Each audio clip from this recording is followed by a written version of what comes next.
क्या आपने कभी सोचा है, अगर हमारी आत्मा सच में आनंदमय है, जैसा कि शास्त्र कहते हैं, तो फिर हम अंदर से इतने बेचैन, दुखी और अधूरे क्यों महसूस करते हैं? क्या सच में दुख हमारी जिंदगी की सच्चाई है, या फिर यह सिर्फ एक भ्रम है जिसे हम सालों से सच मानते आ रहे हैं? कल्पना कीजिए, एक राजा जो सपने में खुद को भिखारी समझ ले। वह रोता है, दुखी होता है, संघर्ष करता है, जबकि हकीकत में वह आज भी राजा ही है। ठीक उसी तरह कई हम भी अपनी असली पहचान भूलकर इस दुनिया के दुखों को सच मान बैठे हैं।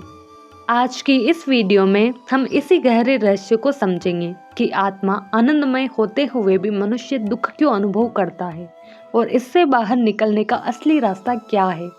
मूल बात समझिए, हमारे शास्त्र बताते हैं कि आत्मा यानी हमारा असली स्वरूप सत्य, चित्त और आनंद से बना है।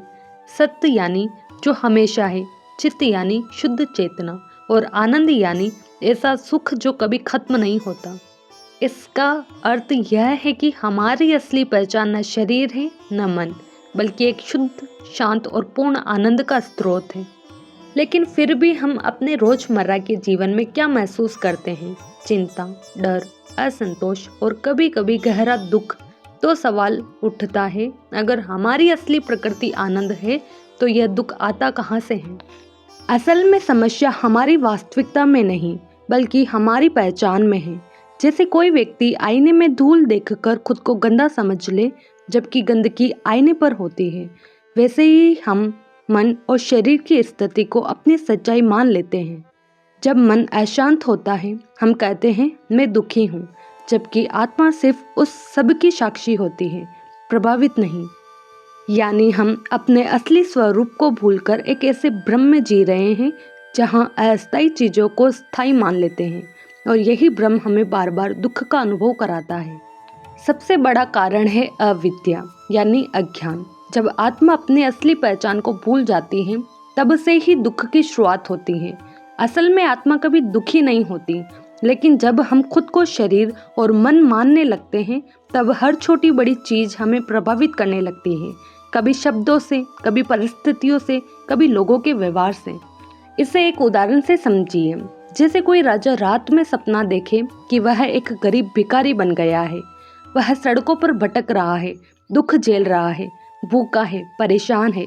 उस समय उसका दुख बिल्कुल असली लगता है, लेकिन जैसे ही वह जागता है, उसे एहसास होता है, मैं तो हमेशा से राजा ही था, मैं कभी भिखारी था ही नहीं।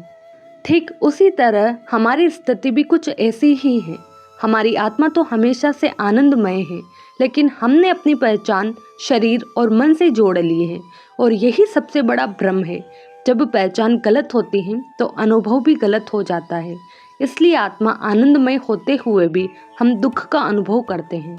अविद्या के बाद दूसरा बड़ा कारण है देह अभिमान, यानी खुद को सिर्फ शरीर और मन मान लेना। हम रोजमर्रा की जिंदगी में कितनी बार कहते हैं, मैं दुखी हूँ, मुझे दर्द हो रहा है। लेकिन क्या आपने कभी रुककर सोचा है कि सच में दुख कहाँ हो रहा है?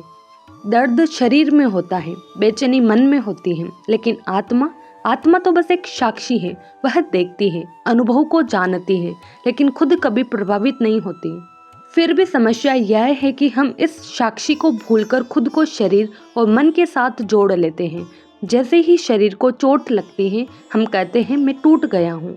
जैसे ही मन उदास होता है, हम मान लेते हैं मैं ही उदास हूँ। यही देह अभिमान है, जहाँ हम अनुभव को ही अपनी पहचान बना लेते हैं, और जब पहचान ही गलत हो जाए तो दुख स्वाभाविक है। क्योंकि शरीर और मन तो हमेशा बदलते रहते हैं, लेकिन हम उन्हें ही मैं मानकर हर बदलाव के साथ टूटते और बिखरते रहते हैं। तीसरा कारण है राग और द्वेष, यानी आसक्ति और विरोध। मनुष्य का मन हमेशा दो दिशाओं में भागता रहता है। जो उसे अच्छा लगता है उसे हर हाल में पाना चाहता है, और जो पसंद नहीं है उससे हर कीमत पर बचना चाहता है। लेकिन यही से दुख का असली खेल शुरू होता है, क्योंकि जीवन हमेशा हमारी इच्छाओं के अनुसार नहीं चलता। जब कोई इच्छा पूरी नहीं होती तो भीतर खालीपन और निराशा जन्म लेती है, और जब कोई प्रिय चीज, व्यक्ति या स्थिति हमसे दूर हो जाती है तो वही मन टूट जाता है। धीरे धीरे यह एक चक्र बन जाता है, इच्छा, अपेक्षा और फिर निराशा। राग और द्वेष का यह खेल मन को कभी स्थिर नहीं रहने देता।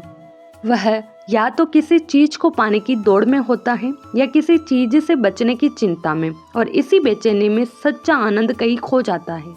क्योंकि जहाँ आसक्ति होती है वहाँ डर भी होता है, और जहाँ डर होता है वहाँ शांति कभी नहीं टिकती। चौथा कारण है कर्म और उसका फल। इस संसार में एक अटल नियम काम करता है। हर कर्म का परिणाम निश्चित है। जो हम करते हैं वही किसी न किसी रूप में हमारे पास लौटकर आता है। अच्छे कर्म हमें सुख का अनुभव कराते हैं और बुरे कर्म दुख का कारण बनते हैं। लेकिन समस्या यहाँ नहीं है। असली समस्या तब शुरू होती है जब हम अपने ही कर्मों के फल को पहचान नहीं पाते। जब जीवन में कठिनाइयाँ आती हैं तो हम तुरंत कह देते हैं, मेरे साथ ही ऐसा क्यों। हमें लगता है जैसे यह सब हमारे साथ अन्याय हो रहा है। असल में हम वर्तमान के दुख को देखते हैं, लेकिन उसके पीछे के कारण हमारे ही पुराने कर्म नजर नहीं आते। जैसे कोई बीज हमने कभी खोया हो और समय आने पर वही फल बनकर सामने आ जाए। जब तक हम इस नियम को समझ नहीं पाते तब तक हर दुख हमें सजा लगता है, लेकिन जैसे ही समझ आ जाती है कि यह भी एक परिणाम है, तब शिकायत कम होती है और स्वीकार बढ़ता है, और इसी स्वीकार में मन धीरे धीरे शांत होने लगता है। और अंत में सबसे सूक्ष्म और गहरा कारण है माया का प्रभाव। माया वह शक्ति है जो हमें असली और नकली के बीच फर्क ही नहीं समझने देती। जो है उसे छुपा देती है और जो नहीं है उसे सच जैसा दिखाती है। इसे एक सरल उदाहरण से समझिए। अंधेरे में पड़ी एक रस्सी हमें अचानक सांप जैसी लगने लगती है। उस क्षण हमारा डर बिल्कुल वास्तविक होता है। दिल तेज धड़कता है, शरीर कांपने लगता है, जबकि सच्चाई में वहाँ कभी कोई सांप था ही नहीं। जैसे ही रोशनी होती है भ्रम टूट जाता है और डर अपने आप खत्म हो जाता है। ठीक यही खेल माया हमारे जीवन में खेलती है। हम इस शरीर को, इस धन को, इन रिश्तों को स्थायी मान लेते हैं और उन्हीं में अपनी पूरी पहचान और खुशी खोजने लगते हैं। लेकिन जब ये बदलते हैं, टूटते हैं या हमसे दूर हो जाते हैं तो वही मन गहरे दुख में डूब जाता है।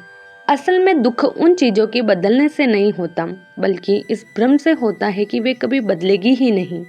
और जब यह भ्रम टूटता है तो हमें पीड़ा महसूस होती है।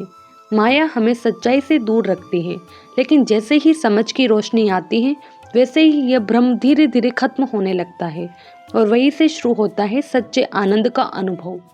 तो अंत में सच बहुत सरल है।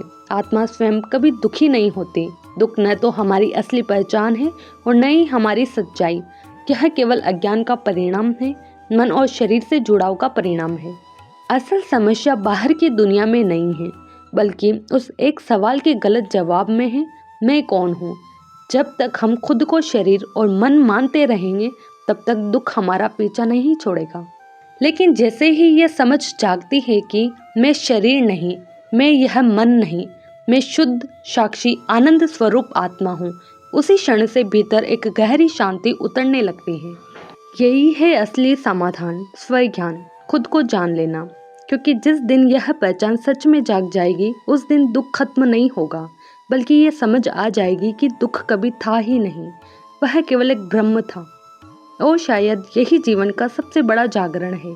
सरल शब्दों में समझे, आत्मा तो हमेशा आनंद में ही रहती है। उसमें न कभी कमी आती है, न कोई दुख उसे छू सकता है। जो हम दुख महसूस करते हैं वह वास्तव में हमारी सच्चाई नहीं है, बल्कि एक ऐसा भ्रम है जिसमें हम खुद को इस शरीर और मन तक सीमित मान लेते हैं। जैसे ही ये पहचान बदलती है वैसे ही अनुभव भी बदलने लगता है और तब समझ आता है आनंद कहीं बाहर नहीं, वह तो हमेशा से हमारे भीतर ही था।